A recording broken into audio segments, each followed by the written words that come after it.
এবার রমজান মাসে প্রচলিত বেদাত, রমজান মাসে আমাদের সমাজে প্রচলিত বেদাত কি কি? বেদাত থেকে আমাকে এবং আপনাকে সতর্ক হতে হবে। একদিন ইমাম মালিক রাহিমাহুল্লাহর দরবারে একজন ব্যক্তি এসে ইমাম মালিককে জিজ্ঞেস করতেছে, ইমাম মালিক, উরিদু আন উহরিমা মিন কবরি রাসূলিল্লাহ, ইমাম মালিক, আমি আল্লাহর রাসূলের কবর থেকে, কবরের পাশে থেকে, মসজিদে নববী থেকে ইহরাম বাঁধতে চাই। এটা যদি মদিনা হয় তাহলে মদিনা থেকে মক্কা যেতে 10-15 কিলোমিটার দক্ষিণ দিকে মক্কার দিকে যেতে জুলহুলাইফা নামে একটা জায়গা আছে, ওখান থেকে মদিনাবাসীকে ইহরাম বাঁধতে হয়। ওখান থেকে কাপড় দিয়ে লাব্বাইক আল্লাহুম্মা লাব্বাইক লাব্বাইক উমরাতান বলতে হয়, ওই জায়গা আছে। ওই ব্যক্তি ইমাম মালিক এসে বলতেছে, ইমাম মালিক, আমি মসজিদের নববীর ভিতর থেকে আল্লাহ রাসূলের কবরের পাশ থেকে ইহরাম বাঁধতে চাই। ইমাম মালিক বলতেছেন, লা তাফআল, তুমি এই কাজ করো না, আখশাং তাকাফিল ফিতনা, তুমি যদি এই কাজ করো আমি ভয় পাচ্ছি তুমি ফিতনায় পড়ে যাবে। ওই ব্যক্তি বলতেছে, ইমাম মালিক, কিসের ফিতনার কথা বলেন? আমি যদি জুলহুলাইফা পার হয়ে যেতাম তাহলে ফিতনা এটা বুঝতে পারতাম। আমি তো জুলহুলাইফা পার হয়ে যাইনি, বরং জুলহুলাইফার 10-15 কিলোমিটার আগে, তাও আবার আল্লাহ রাসূলের মসজিদে, তাও আবার আল্লাহ রাসূলের কবরের পাশ থেকে ইহরাম বাঁধতে চাচ্ছি। এর মধ্যে ফিতনার কি আছে আমার তো বুঝে আসে না। ইমাম মালিক রাহিমাহুল্লাহ বলতেছেন, আইয়ু ফিতনাতিন আযম মিন হাদিহি সাবাকতা ইলা ফাদিলাতিন কাসারা আনহা রাসূলুল্লাহ, হে আল্লাহর বান্দা, এর চাইতে বড় ফিতনা আর কি হতে পারে যে তুমি এমন কাজের দিকে এগিয়ে যাচ্ছ যে কাজ আসমানের নিচে জমিনের উপরে সর্বশ্রেষ্ঠ ব্যক্তি, সর্বোত্তম ব্যক্তি, সর্বশ্রেষ্ঠ রাসূল, সর্বশ্রেষ্ঠ নবী, সবচেয়ে পরহেজগার, সবচেয়ে তাকওয়াবান ব্যক্তি মুহাম্মদ সাল্লাল্লাহু আলাইহি ওয়াসাল্লাম করেননি। এর চাইতে বড় ফিতনা আর হতে পারে না। আমাদের দেশের মানুষকে যখন বলবেন তখন একই কথা বলবে। শাহজালাল বিমানবন্দরে গিয়ে দেখবেন এখান থেকে ইহরাম বাঁধতেছে, তাকে যদি বলেন তোমার ইহরাম বাঁধার জায়গা তো ইয়ালামলাম, সে বলবে আমি তো আগেই বাঁধতেছি। সমস্যা কি? সমস্যা হচ্ছে আপনি মুহাম্মদ সাল্লাল্লাহু আলাইহি ওয়াসাল্লামের সুন্নাতকে লঙ্ঘন করতেছেন। আব্দুল্লাহ বিন আব্বাস রাদিয়াল্লাহু তাআলা আনহু একদিন মুআবিয়া রাদিয়াল্লাহু তাআলা আনহুর সাথে উমরা করতেছেন।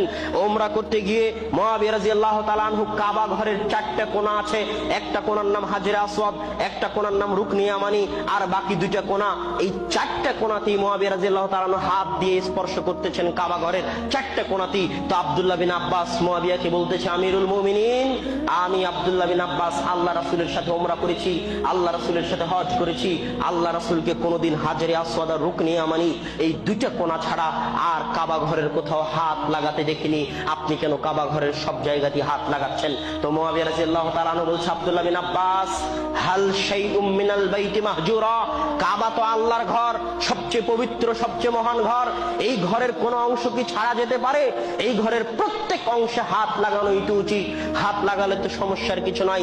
তো আব্দুল্লাহ বিন আব্বাস যেহেতু মুআবিয়া খলিফা, তাকে কিছু না বলে শুধু একটি আয়াত তেলাওয়াত করলেন, সূরা আহজাবের 21 নম্বর আয়াত, লাকাদ কানা লাকুম ফি রাসূলিল্লাহি উসওয়াতুন হাসানা, দুনিয়ার মানুষ, মুহাম্মদ সাল্লাল্লাহু আলাইহি ওয়াসাল্লামের মধ্যে তোমাদের জন্য রয়েছে উত্তম আদর্শ, সর্বোত্তম আদর্শ।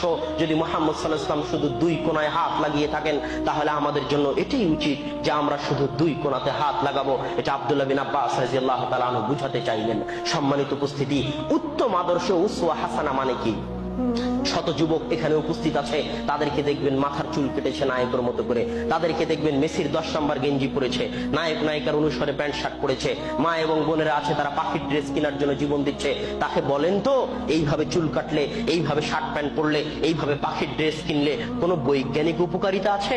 কোনো লাখ টাকা পুরস্কার আছে? কোনো কোটি টাকা পুরস্কার আছে? কোনো পুরস্কারও নাই, কোনো বৈজ্ঞানিক উপকারিতাও নাই। তাহলে সে কেন করতেছে? সে ওই নায়ক ওই নায়িকাকে মডেল আদর্শ হিসেবে গ্রহণ করেছে। এই জন্য সে যা করতেছে অন্ধের মতো তার অনুসরণ করতেছে। এই যুবক তার নায়ক নায়িকাকে যতটা মডেল হিসেবে গ্রহণ করে, রাসূল সাল্লাল্লাহু আলাইহি ওয়াসাল্লামের সাহাবীরা আল্লাহ রাসূলকে তার চাইতে বেশি মডেল হিসেবে গ্রহণ করতেন। একদিন আবু সাঈদ খুদরী রাদিয়াল্লাহু তাআলা আনহু বলতেছেন, কুন্না নুসাল্লি বিনা রাসূলুল্লাহ সাল্লাল্লাহু আলাইহি ওয়াসাল্লাম, আল্লাহ রাসূল আমাদের সালাত আদায় করাচ্ছিলেন। হঠাৎ দেখি আল্লাহ রাসূল তার পায়ের 2 জুতা খুলে ওয়াদাহু ফি ইয়াসারিহিমা, তার বাম পাশে রেখে দিলেন। আমরা যত উপস্থিত মুসল্লি ছিলাম আমরাও আমাদের জুতা খুলে বাম পাশে রেখে দিলাম। সালাত শেষে আল্লাহ রাসূল বলতেছে, মা হামালাকুম আন তাখলাউনি আলাকুম, এই সাহাবীরা কি কারণে তোমরা তোমাদের পায়ের জুতা খুলে ফেলেছো? তো সাহাবীদের উত্তরটা আমি নিজের ভাষায় আপনাদের বলি যে, আল্লাহ রাসূল, পায়ের জুতা খুলে ফেললে কোনো ফজিলত আছে এটা আমরা জানি না, পায়ের জুতা খুলে ফেললে কোনো বৈজ্ঞানিক উপকারিতা আছে এটা আমরা জানি না। এর চাইতে বড় কারণ আমাদের জন্য আর কিছুই হতে পারে না, এর চাইতে বড় কারণ আমাদের জন্য আর কিছুই হতে পারে না যে আমাদের নবী মুহাম্মদ সাল্লাল্লাহু আলাইহি ওয়াসাল্লাম তার পা থেকে তার জুতা খুলে ফেলেছে। এর নাম হচ্ছে আদর্শ মডেল হিসেবে গ্রহণ করা। রাসূল সাল্লাল্লাহু আলাইহি ওয়াসাল্লামের কোন কাজে কত নেকি এটা আমার এবং আপনার দেখার অবকাশ নাই। এইভাবেই আবু বকর রাদিয়াল্লাহু তাআলা আনহু মুহাম্মদ সাল্লাল্লাহু আলাইহি ওয়াসাল্লামের অনুসরণ করতেন। তার একটা ঘটনা বলে আজকের বক্তব্যের শেষের দিকে চলে যাব। আবু বকর রাদিয়াল্লাহু তাআলা আনহু আল্লাহ রাসূলের মৃত্যুর 3 দিন পরে খেলাফতের দায়িত্ব নিলেন। খেলাফতের দায়িত্ব নিয়ে প্রথম যে নির্দেশ, প্রথম যে আদেশ, প্রথম যে হুকুম তিনি জারি করেছিলেন তা কি ছিল জানেন? রাসূল সাল্লাল্লাহু আলাইহি ওয়াসাল্লাম মৃত্যুর পূর্বে ওসামা বিন যায়েদের নেতৃত্বে একদল বাহিনীকে রোমের উদ্দেশ্যে যুদ্ধ করার জন্য প্রেরণ করেছিলেন। পথিমধ্যে তারা যখন বের হয়ে যায় তখন তাদের নিকটে আল্লাহ রাসূলের মৃত্যুর খবর পৌঁছলে ওই ওসামা বিন যায়েদের নেতৃত্বাধীন সেনাবাহিনী মদিনায় ফিরে আসে। এবার আবু বকর রাদিয়াল্লাহু তাআলা আনহু খেলাফতের দায়িত্ব গ্রহণ করার পর প্রথম নির্দেশ, ওসামা বিন যায়েদ তোমার সাথে যারা আছে, যাদেরকে আল্লাহ রাসূল কোথায় যেতে বলেছিল তোমরা সেখানে যাও। এবার ওমর রাদিয়াল্লাহু তাআলা আনহু বাকি সাহাবীরা আবু বকর রাদিয়াল্লাহু তাআলা আনহুকে বলতেছে, আপনি এটা কি নির্দেশ জারি করলেন? আপনি কি জানেন না আল্লাহ রাসূলের মৃত্যুর পর থেকে নিয়ে একদল মানুষ যাকাতকে অস্বীকার করেছে, একদল মানুষ মিথ্যা নবীর দাবিদার মুসাইলামাতুল কাযযাব, আসওয়াদ আল উনাইসি তাদের দলে চলে গেছে। অন্যদিকে কাফের মুশরিক ইহুদি খ্রিস্টানরা মনে করতেছে যে এখন মুসলমানেরা মানসিকভাবে দুর্বল, তাদের নবী মারা গেছে, এখনই মদিনায় আক্রমণ করে মদিনা থেকে চিরতরে ইসলামকে মিটিয়ে দেওয়ার পরিকল্পনা করতেছে। এইরকম ভয়াবহ, এইরকম সংকটময় অবস্থায় মদিনাতে সেনাবাহিনীর বেশি দরকার আছে, আর আপনি মদিনার সেনাবাহিনীকে বাইরে পাঠিয়ে দিচ্ছেন। এটা তো অবিবেচকের মতো সিদ্ধান্ত হচ্ছে। আবু বকর রাদিয়াল্লাহু তাআলা বলেন, ওমর শুনে রাখো, লাওয়ান্নাত তায়রা তাখতিফুনা, যদি দেখতে পাও ঈগল পাখি, শকুন পাখি আমার লাশকে টুকরে টুকরে কাটছে, ওমর শুনে রাখো, যদি ঈগল পাখি, শকুন পাখি সাহাবীদের লাশ টুকরে টুকরে খায়, ওয়ালাওয়ান্নাল খিলাবা জারাত বিউম্মাহাতিল মুমিনিন, আর যদি কুকুর শ্রীগালেরা আমার মেয়ে আল্লাহ রাসূলের স্ত্রী মুমিনদের মা আয়েশা রাদিয়াল্লাহু তাআলা আনহার পাকে টেনে হিচড়ে কুকুর শ্রীগাল যদি মদিনার বাইরে নিয়ে চলে যায়, তবু আমি আবু বকর মা রাদাতু জাইশান ওয়াজ্জাহাহু রাসূলুল্লাহ সাল্লাল্লাহু আলাইহি ওয়াসাল্লাম ওই সেনাবাহিনীকে ফিরাতে পারি না যে সেনাবাহিনীকে আল্লাহ রাসূল রওনা করেছিলেন। এটা ছিল আবু বকর রাদিয়াল্লাহু তাআলা আনহুর ঈমান আল্লাহ রাসূলের সুন্নাতের অনুসরণে। সম্মানিত উপস্থিতি, আমাকে এবং আপনাকে এইভাবে রাসূল সাল্লাল্লাহু আলাইহি ওয়াসাল্লামের সুন্নাতের অনুসরণ করতে হবে। রমজান মাসে যে কয়েকটি বিদআত চলে, সেই কয়েকটি বিদআত বলার আগে একটা মূলনীতি মসজিদের সবাই মুখস্থ করে যাবেন। একটা মূলনীতি মসজিদের সবাই মুখস্থ করে যাবেন। ইসলামী শরীয়ত 2 ভাগে বিভক্ত, একটার নাম মুআমালা আর একটার নাম ইবাদা। মুআমালা মানে আপনার পরিবার, আপনার সমাজ, আপনার রাষ্ট্র, ব্যাংক ব্যালেন্স, বাজার ঘাট, বিবাহ শাদী, দুনিয়াবী জীবনের সাথে যা কিছু সম্পৃক্ত আছে তাকে বলে মুআমালা। আর ইবাদত মানে সালাত, সিয়াম, হজ, যাকাত, জিকির, আজকার, তাসবিহ, তাহলিল, এগুলো হচ্ছে ইবাদত। মুআমালাত তথা দুনিয়াবী জীবনের সাথে যা কিছু সম্পৃক্ত আছে তার সাথে সম্পৃক্ত হুকুমের নাম হালাল এবং হারাম। আপনি যদি বলেন যে মদ খাওয়া সুন্নাত না বেদাত, এটা পাগলের প্রশ্ন হবে। মদ দুনিয়াবী বিষয়, দুনিয়াবী বিষয়ের সাথে সম্পৃক্ত হুকুমের নাম হালাল না হারাম।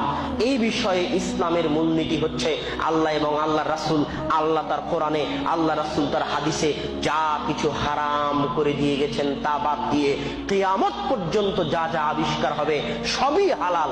আল্লাহ এবং আল্লাহ রাসূল তার কোরআনে এবং হাদিসে যা হারাম করে দিয়েছেন তা বাদ দিয়ে কিয়ামত পর্যন্ত যা আবিষ্কার হবে সবই হালাল।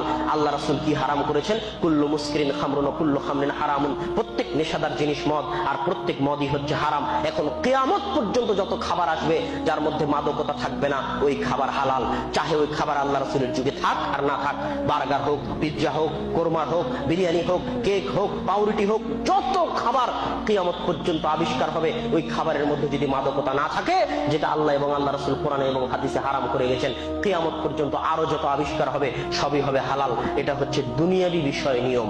আল্লাহ বলে গেছেন সুদ হারাম, আল্লাহ রাসূল বলে গেছেন সুদ হারাম। কিয়ামত পর্যন্ত যত ব্যবসা আবিষ্কার হবে, মোবাইলের ব্যবসা হোক, কম্পিউটারের ব্যবসা হোক, যে ব্যবসার মধ্যে সুদ থাকবে না, আল্লাহ এবং আল্লাহ রাসূল যা নিষেধ করে গেছেন তা থাকবে না, কিয়ামত পর্যন্ত আরো যত আবিষ্কার হবে সবই হবে হালাল।